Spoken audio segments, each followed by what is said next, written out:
Hello, listeners. Welcome back to another episode of The Path to Calm. Today is March 17th, and we have an amazing episode for you all from Nick Trenton's best-selling book, How to Find Yourself: Self-Discovery, Self-Awareness, and Life Designed for Maximum Fulfillment. We'll explore the various aspects of identity and how understanding your personality traits can help you find your true purpose in life. If you're struggling with feelings of disconnection or simply looking to gain a deeper understanding of yourself, this episode is for you. By delving into the 5 key personality traits: openness to experience, conscientiousness, extraversion, agreeableness, and neuroticism, we'll unlock the secrets to finding your true calling and designing a life that aligns with your values and passions. In this episode, you'll learn the significance of understanding your personality traits in relation to your identity and purpose in life, how to recognize and embrace the unique qualities that make you who you are, practical tips for leveraging your strengths and overcoming weaknesses to create a fulfilling life, the importance of self-awareness and mindfulness in achieving personal growth and happiness, and real-life examples and stories from Nick Trenton's book that will inspire you on your journey towards self-discovery. Don't miss this transformative episode as we explore the path to finding yourself through understanding your personality traits. Remember, your journey starts with a single step, and today's show is a great place to begin. How to Find Yourself by Nick Trenton is available now on Amazon.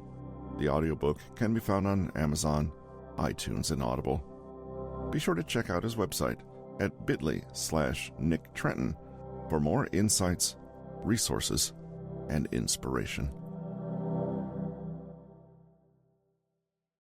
Chances are at some point in your life you've taken a personality, career aptitude, or relationship test to learn more about yourself. The quest to find out what makes human beings tick is as universal as the desire to understand why. What makes some people behave, think, and feel certain ways and not others? Why do humans engage in habitual patterns, even when those could be to their detriment? The answer may lie in the Big 5 personality traits, a theory that dissects the human psyche into 5 broad characteristics. These 5 simple factors could determine the very complex question you've been chasing: what makes you, you? It's a theory that dates back to 1949 in research published by D.W. Fisk.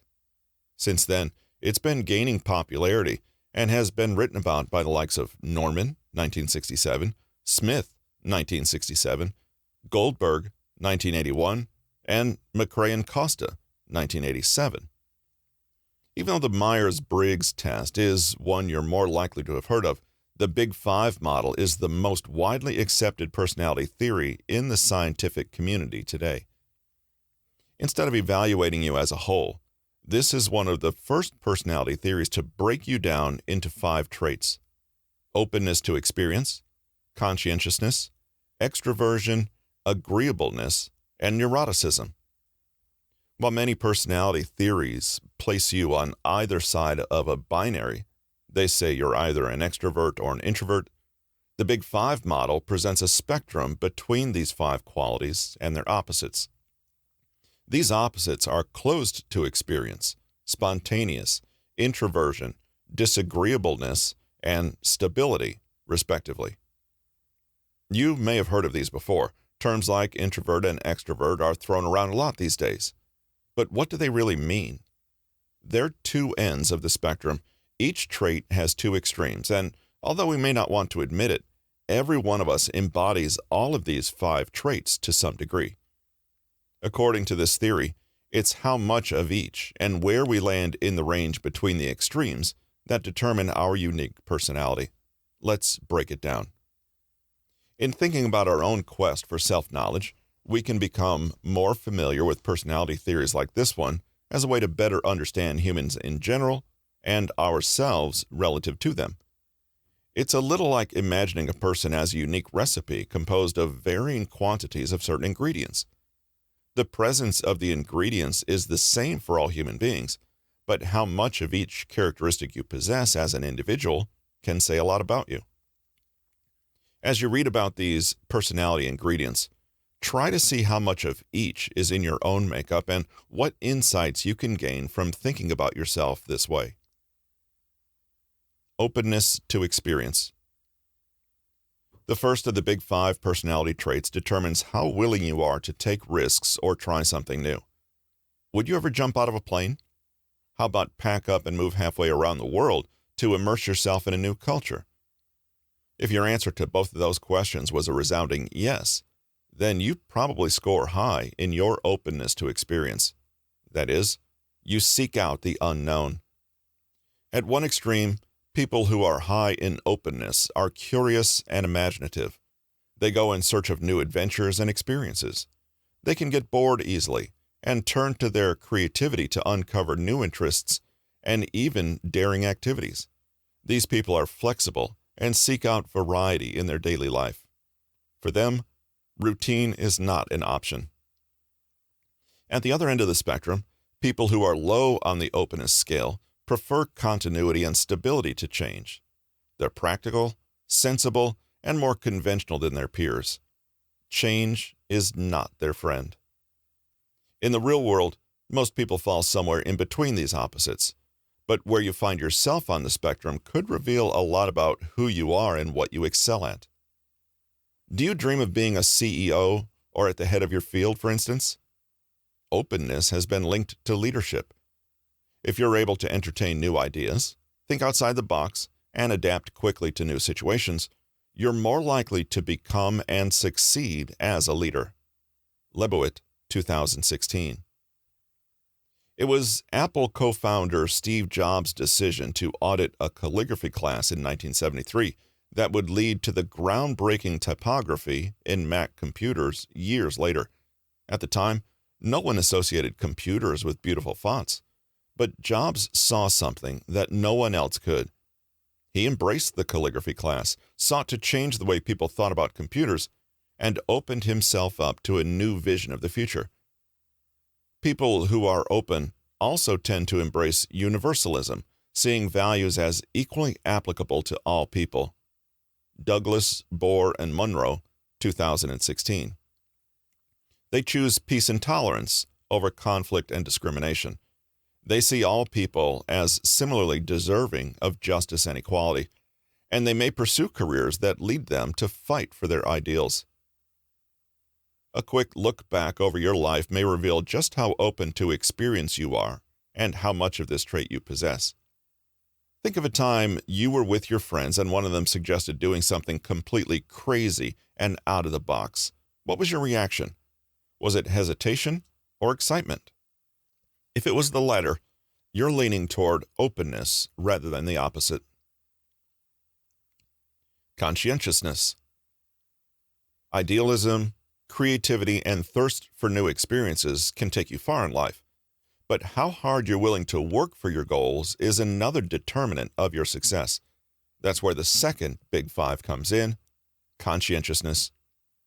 This is the personality trait that makes you careful and cautious. You're vigilant in your actions and often think twice or 3 times before making a decision, especially if it wasn't in your original plans. People who have high levels of conscientiousness tend to be extremely focused on their goals. They plan things out, focusing on the detailed tasks at hand, and they stick to their schedules. They have better control over their impulses, emotions, and behaviors, such that they're able to focus more of their energy on their professional success. While they may not live as adventurously as their peers, they do tend to live longer, thanks in part to their healthier habits. At the other end of the spectrum, people who are not so conscientious tend to be more impulsive and disorganized. They become demotivated by too much structure, can procrastinate on important work, and have a weaker ability to control their behavior. This can lead to more self-destructive habits, such as smoking and substance abuse, and an overall inability to get things done. Impulse control is no easy feat for them. So, how conscientious are you? Do you like schedules at work but still find yourself avoiding exercise when you get home? You may embrace some aspects of conscientiousness, like schedules and to-do lists, and not others, like exercising or performing other healthy habits. Most people land somewhere in the middle of the conscientiousness spectrum, but if you can find ways to embrace planning and order a little bit more, you could be setting yourself up for success. Conscientiousness has been linked to better success after training. Woods, Patterson, Coxwara, and Sofot, 2016. More effective job performance, Barrick and Mount, 1991. Higher job satisfaction, and careers with greater prestige and higher incomes, Judge, Higgins, Thorson, and Barrick, 1999. A study by Souls and Violent, 1999, also found that high levels of conscientiousness have helped people better adjust to the challenges of life that will inevitably sneak up on you. Say, just as you're leaving the office for the day, a colleague comes with another task that he needs urgently. How would you react? If you decide to stay a few more minutes, complete the task, and take your delay in stride, you likely rank higher on the conscientious scale. But if you're already overwhelmed with work as it is and don't see how you can get it done, you may fall toward the other extreme. Conscientiousness is the preventative medicine we could all use to stop problems before they start. However, too much conscientiousness can also be a bad thing. Such people can easily become overly rigid and dull to be around. They can also be prone to burnout due to the value they place on working hard. Still, conscientiousness is a highly desirable trait overall, one we should all attempt to inculcate in ourselves. Extraversion. When problems do arise, enthusiasm and optimism are two characteristics that can help carry you through. And that's where extraversion comes in, the third of the big five traits. This is the trait that defines how outgoing or social you are. Extroverts are easy to spot. They're the life of the party. They've got lots of energy, and they know how to talk. Extroverts draw their energy from being around other people and thrive on being the center of attention. For that reason, they maintain a wide circle of friends and take every opportunity to meet new people. At the other extreme are people who often find extroverts exhausting to be around, introverts. Why spend time trying to make conversation with large groups of people when you can be at home with your own thoughts? Introverts aren't shy. They simply prefer solitude to socializing or calm to chaos. Do you wish office parties would never end? Or do you feel drained after about an hour? Do you enjoy meeting new people? Or would you prefer to be cuddled up at home with a good book? Are you a morning person? Or do you truly wake up when the sun goes down? If you're often the last one to leave a social gathering, you enjoy being around people, and you thrive on late night hours, you likely rank high on the extraversion scale. If, on the other hand, you dread the thought of going to parties, would rather stay home alone, and prefer to wake up bright and early to start your day, you're probably more of an introvert. Depending on the day, you may be inclined to go either way. However, by and large, people typically place somewhere along the spectrum between the two. And while it might have once been thought that those who wake up early and keep to themselves were prone to be more successful, extraversion is actually a strong predictor of who will be a leader. Barrick and Mount, 1991. Think about it. If you're comfortable being around people, they're more likely to be comfortable around you. If you like starting conversations, you could find yourself with a wider social network in which to mobilize. And if you're more assertive, people might be more prone to believe in you. Moreover, because extroverts thrive on social approval, they are more likely to work hard in order to improve their standing among peers. These are all the makings of a successful leader. That's not to say that introverts can't lead. It may just require taking a few more steps outside of their comfort zone. However, It's often the case that introverts are simply not interested in being leaders. Introverts do not prioritize status or social approval and are more than happy when others take the rein. For them, it's a waste of energy that could be much better utilized in their own personal endeavors. Agreeableness. When you're stepping out of your comfort zone, it never hurts to have a helping hand or someone to encourage you along the way. These kinds of people rank high on the agreeableness scale, the fourth of the big five personality traits. This is the trait that identifies how kind and sympathetic you are, and how warm and cooperative you are with others. Do you tend to take a big interest in other people and their problems? When you see others going through difficulties, does it affect you too? If you're empathetic and caring toward others, and driven by the desire to help, you may be quite an agreeable person. You feel their pain and are driven to do something about it. At the other end of the spectrum, people who are less agreeable may find they take less of an interest in other people's lives. Instead of trying to work together to solve a problem, they may be more content to go it alone. Because of their nature, they may often be perceived as offensive or unpleasant to be around. We all have different thresholds for how much we're willing to do for others and how much we're willing to work together. That limit is where you rank on the agreeableness spectrum. Why people are so agreeable is still up for debate. For some, it's the genuine concern for the well-being of others. For others, it's the result of social pressure and accepted norms. Fear of consequences can be a motivating factor. Some agreeable people may be acting that way because they are petrified of social confrontation. Whatever the case, research has shown that agreeable people are rarely cruel, ruthless, or selfish. Rokas, Sagiv, Schwartz, and Nafo, 2002. However, this also means that agreeable people generally do worse when it comes to their careers. This is easy to see. For example, an agreeable person is much less likely to take up the issue of low pay, whereas a disagreeable person will probably tell their boss they deserve more. If you're looking for ways to be a little bit happier, figuring out where you lie on the agreeable index may be a good way to start. It's easy to stereotype disagreeable people as simply selfish and unempathetic, but things aren't that simple. While it is true that disagreeable people are more likely to be that way, the thing that makes them so is their reduced sensitivity to conflict, not an innate lack of feelings. These are the people who are unafraid to hold unpopular views, who will give you a piece of their mind if they feel you deserve it, and aren't always swayed by appeals to emotions. You might believe that it's simply nicer to be agreeable, but that isn't necessarily the case. Agreeable people are generally perceived more favorably by others, but this comes at the cost of being unable to assert their own needs. This doesn't just impact their professional lives in the form of lower pay, lower titles, and lower status.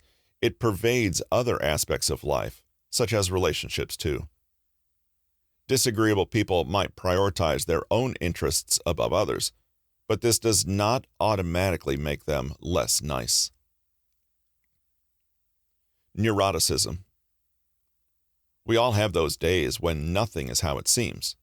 You think your coworkers are out to get you. You're so anxious you can't sleep. You feel like you're caught in a Woody Allen film. But if you find yourself having lots of those days to the point where you feel more down than you do up, you may have high levels of the last of the big five traits, neuroticism. This is the personality trait that essentially measures how emotionally stable you are. It identifies your ability to remain steady and balanced versus anxious, insecure, or depressed. Neurotics tend to approach life with a high dose of anxiety. They worry more than most, and their moods can shift quickly and with little prompting. This kind of behavior can make them prone to being stressed or even depressed. Those on the less neurotic side of the spectrum tend to be more emotionally stable. When stress comes their way, they have an easier time dealing with it. Bouts of sadness are few and far between, and they see fewer reasons to stress about whatever may come their way. For some, this can be a virtual superpower. Even major stressors like losing a job getting a divorce, etc., aren't likely to faze stable people too much. However, being too low in neuroticism may also lead to underestimating harms in different situations and being overly optimistic even when it isn't warranted. Do you find yourself using humor to cope with a challenge, or do problems tend to stress you out? Are you pretty level-headed all day long, or do you switch from hot to cold in a heartbeat? If you take things in stride and usually only have one mood per day, you're probably less neurotic than others. But if you have many moods in the space of a short amount of time and are anxious more often than not, you're probably on the more neurotic side. We all fall somewhere along this spectrum, but how you answer these questions is a good indication of which way you lean. If you're higher on the neurotic scale, you're more likely to suffer from poor job performance, and it may take more to get you motivated. Setting goals for yourself and sticking to them can be a challenge. However, being neurotic doesn't have to be all doom and gloom. After all, worrying about our health is what keeps us taking vitamins and visiting the doctor's office for checkups. Neurotics are less likely to ignore the dangers or pitfalls with every decision, ensuring that they have more realistic outlooks on things. In that case, neurotics may actually be one step ahead.